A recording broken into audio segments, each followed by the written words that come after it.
In this video, I'll detail how to lock iPhone with double tap. So if you want to just double tap your iPhone to lock the iPhone screen without pressing the side button or without using assistive touch, then this video is going to walk you through step by step.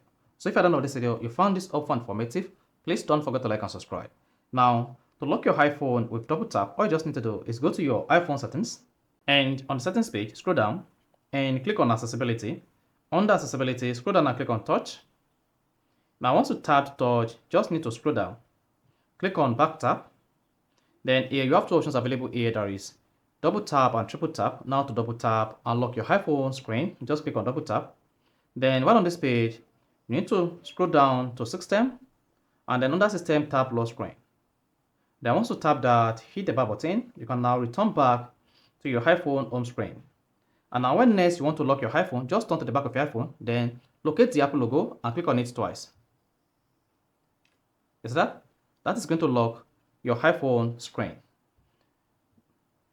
So just locate the Apple logo at the back of your iPhone and then double tap it. So that is exactly how to lock your iPhone with double tap. So if you found this helpful and informative, please don't forget to like and subscribe.